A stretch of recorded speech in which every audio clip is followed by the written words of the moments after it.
Recently, I had somebody by the name of Joel comment underneath one of my posts where I was breaking down the importance of using YouTube not as a candidate generation system, but as a nurture system where you'll already have candidates that are interested in this model and how it works, and you'd have videos educating them before they ever hopped into a call. And here, I want to break down his comment, but I also want to show you guys their YouTube channel, which has over 100,000 subscribers on it. I want to show you guys what they're doing well, what they can improve on, and how you can take advantage of the same opportunity even if you're a beginner. So let's get into this video. So right here you can see Joel's comment to me. Yes, we have 3,000 YouTube videos on our channel for this reason. People will stalk your channel for years if you have the content before even inquiring. They come pre-qualified, select themselves, and know what they're getting into. Now, just to break this comment down, you have two different types of people that are entering into your funnel, right? You have the people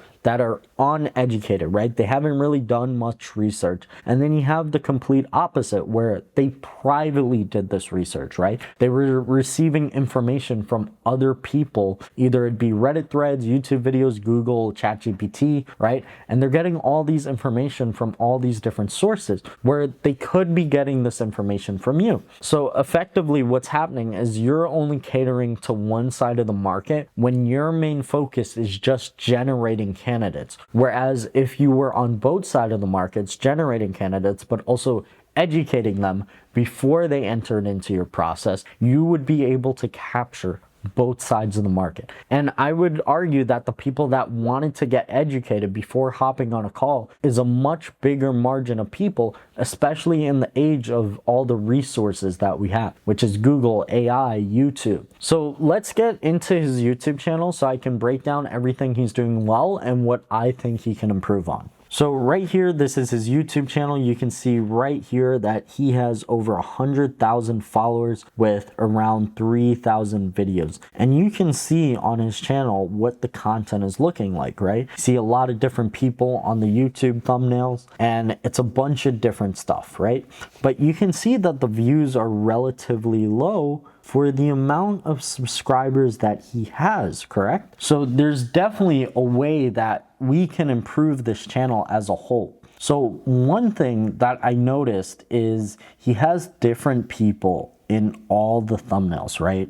So like these are a bunch of different people. And then this is Jim himself. Now Jim doesn't necessarily show up in all the YouTube videos, but he is the name behind the brand. So right now with Jim's current strategy, he's really good at attracting the people already warm to him. I don't think that he's necessarily capturing a lot of new viewers, but he's marketing to the people that he already has. So it's not necessarily probably new viewers clicking on these videos. It's probably existing subscribers that are just seeing his videos appear and then clicking. So he's possibly missing out on a ton of cold search traffic where people don't know who Jim is, but then they could go into his YouTube channel and figure out who he is and learn about him and see that he's an authority in this space. So the other thing that I notice is that the thumbnails seem like all over the place, right? There's not really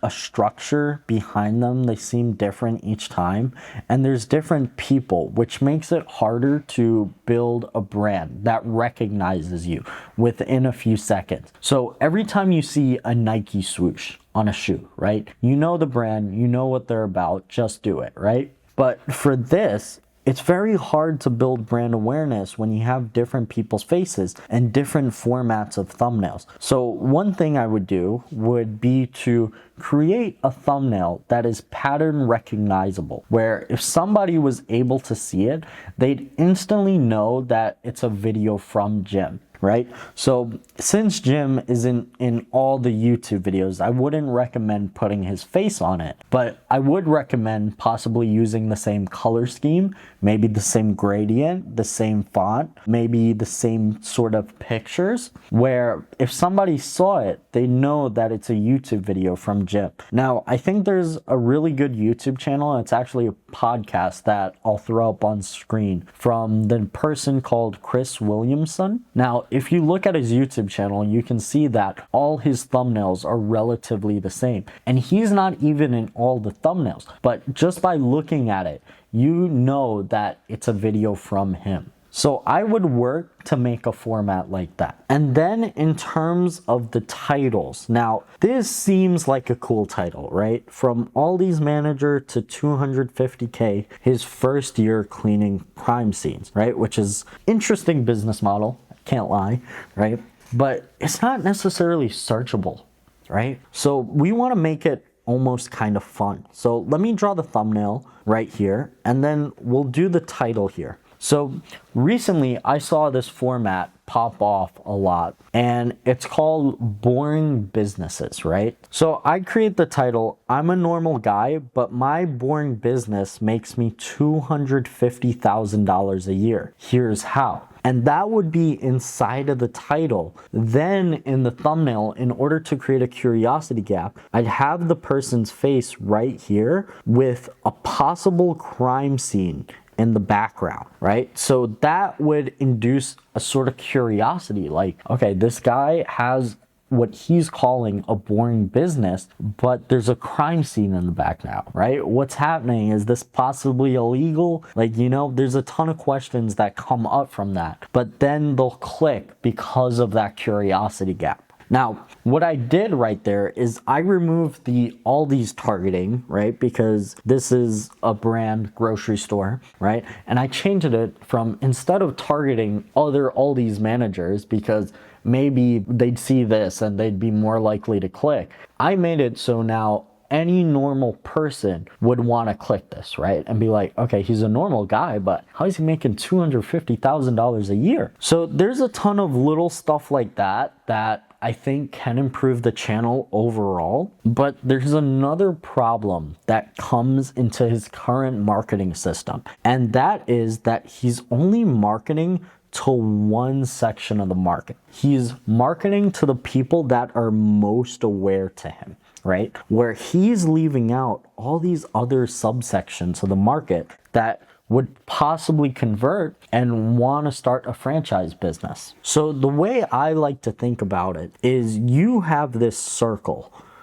of possible people that want to be entrepreneurs and start a franchise, right? And then you have this little section of the market that's already aware, right? This is the part that Jim's targeting. But then you have people that are product aware of franchises, and then you have people that are solution aware, right? They know that they want to get into the franchising model, which are these people, and then you have the people that are kind of warm to Jim, right? They know they possibly want to work with Jim. And then you have the people that just need proof, which are realistically these people. Now, if I was Jim, I would make more videos targeting these people out here that are currently not being captured, and they can watch these videos, become warm to Jim and his business model, and then go into these bottom of funnel videos, which are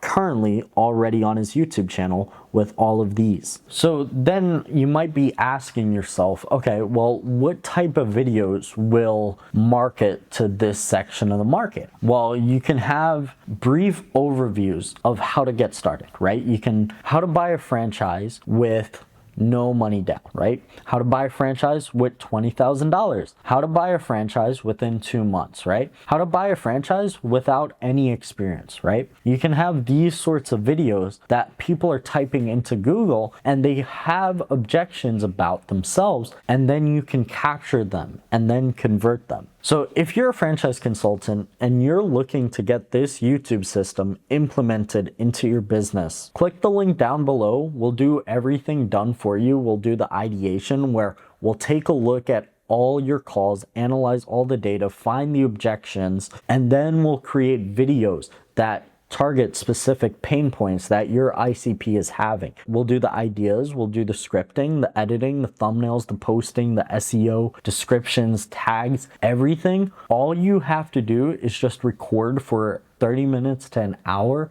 once a week, and we'll have a library of content that pre-educates candidates also generates candidates, but also pre-handles certain objections that they're having. So they're warmer to you by the time they enter in to book a call. All right, peace.